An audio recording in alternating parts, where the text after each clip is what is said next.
So the thing we apparently already did last night, awesome, was fighting book bans. Good.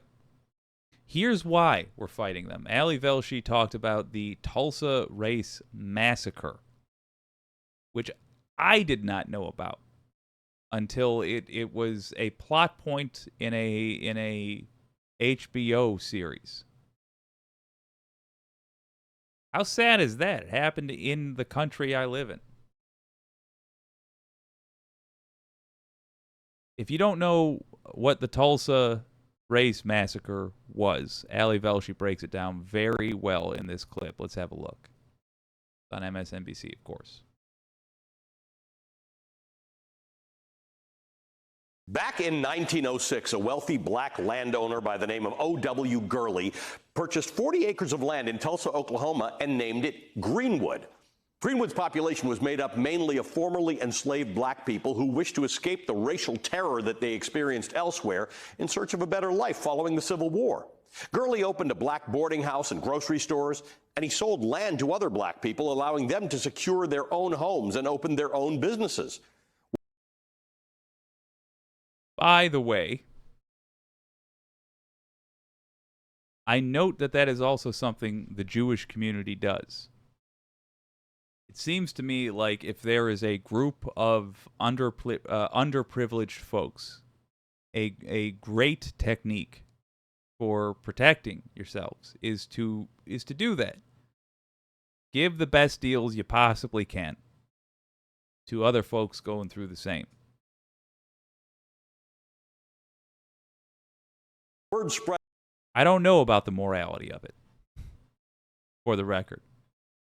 But if somebody is underprivileged, I err on the side of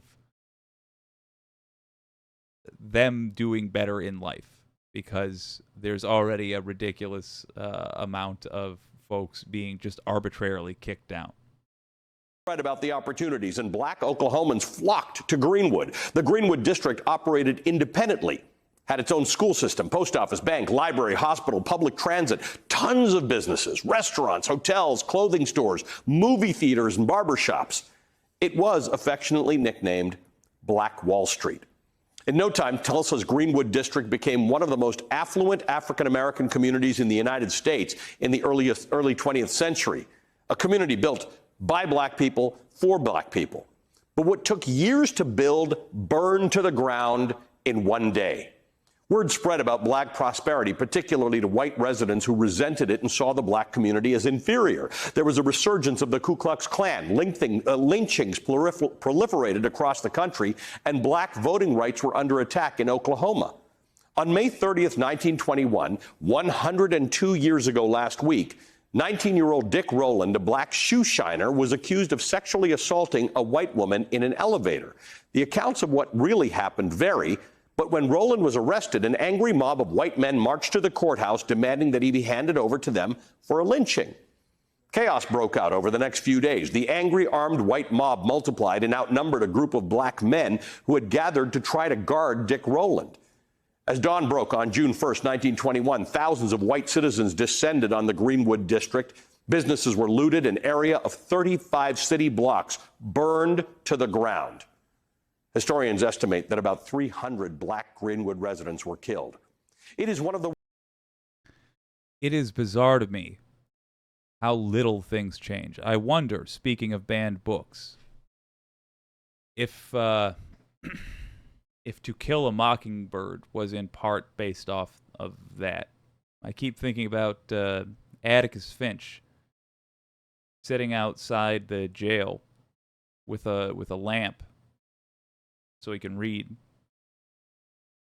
When a mob comes up to the jail where his client is being held, and they want him to step aside so they can murder his client rather than let the person have a trial. Whether it was based off this or not, that's such a conservative mentality to have. This person did a thing. So instead of proving whether or not they've done that thing, we're just going to kill them. What if they didn't do the thing? Nah, they did it. Well, then prove it in court. Almost as though they've always known that most of the stuff they believe is garbage. Conservatives are allergic to court, and by the way, that's why the news of Trump appearing to have his ass in the crosshairs in the documents case was delightful to hear today. There's really nothing to be done about it except enjoy the popcorn, which we will. The worst incidents of racial violence in American history, and until recently, one of the least known. The history of the Tulsa race massacre was buried along with the unmarked graves of some of the victims. The cover-up began all the way back in 1921, when the Tulsa Tribune removed its inflammatory front-page story of Dick Rowland's arrest from its archive. Historians later found out that police and state militia archives were also missing.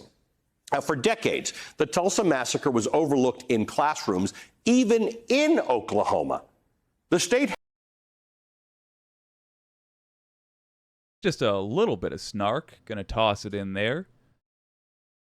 Funny how those texts from the Secret Service after January 6th got wiped, huh?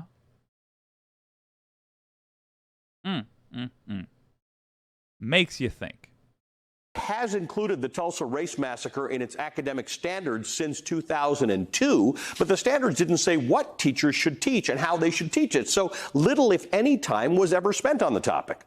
It wasn't until 2019 that Oklahoma's education department embedded what was to be covered and how in the state's academic standards. 300 black people murdered by a white mob, a thriving black community raised by white rioters, and it took nearly 100 years for that story to be adequately told in classrooms. But if you think that piece of history is now safely preserved in Oklahoma's schools and libraries, think again. 2 years ago, Oklahoma Governor Kevin Stitt signed a bill that bans the teaching of critical race theory in schools. Now, every time we bring up CRT, I've got to remind you, it's an academic theory that says racism is ingrained in the history of the United States. It's taught in college, not in elementary schools. It's a legal theory. But it's become the catch-all for the right to try to suppress conversations about racism in America everywhere, including in schools. The Oklahoma bill bans teachers from promoting the idea that, quote, an individual by virtue of his or her race or sex is inherently racist, sexist, or oppressive, whether consciously or unconsciously, end quote. Critics of the law and many educators say it deters teachers from discussing Oklahoma's fraught racial past. At the time the bill was signed in 2021, right around the 100th anniversary of the Tulsa race massacre, Congressman Jim Clyburn of South Carolina addressed the House floor saying, quote, as a former history teacher, I often quote George Santayana, who said, those who cannot remember the past are condemned to repeat it. The Tulsa race massacre is a prime example of inflaming issues and ignoring history. They both significantly lead to the inability and failure to learn the lessons that history can teach us.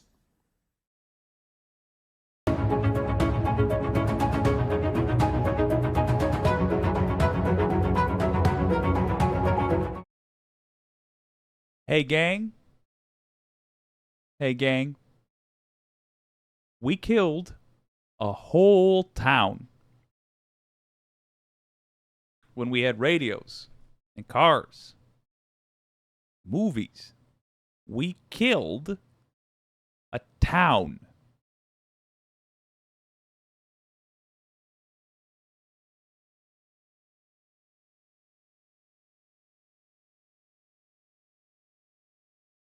I understand that we ask too much of teachers already.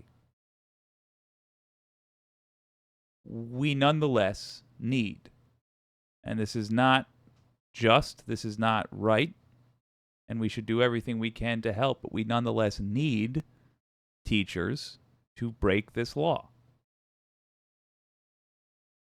If somebody thinks that you're trying to make them feel bad by simply stating what happened, that person is abusive.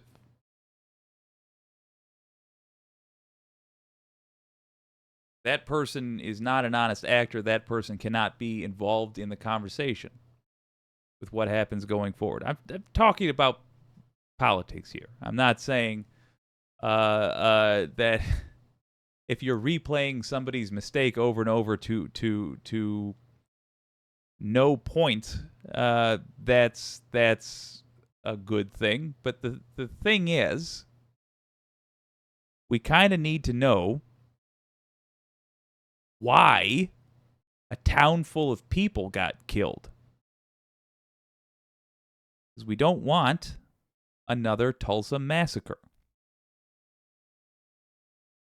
So, if you are a teacher in a state where they're trying to limit what you can teach, break the rule. Get fired. Get fined and refuse to pay it. Get arrested. It sucks. I got $50 to my name. I'll put it towards your bail.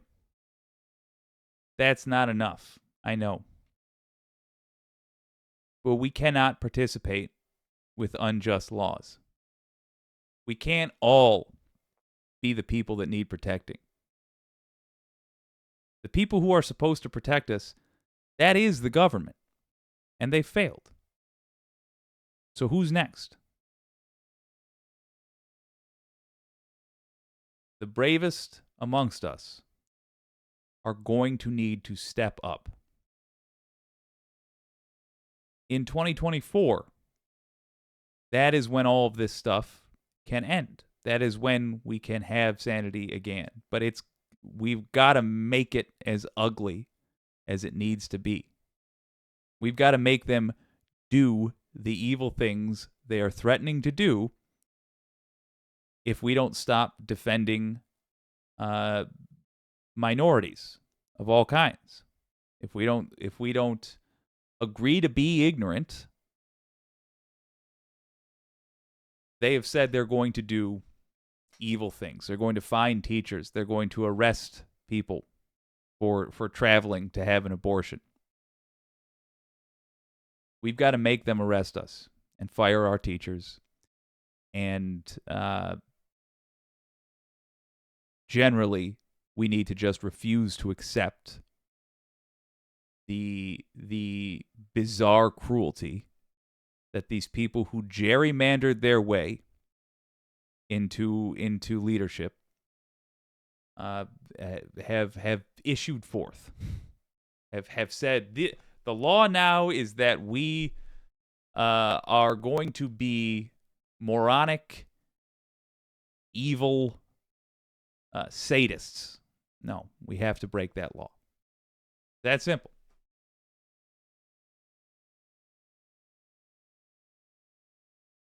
It's not easy, but it is simple. Let's see what the wicked community has to say.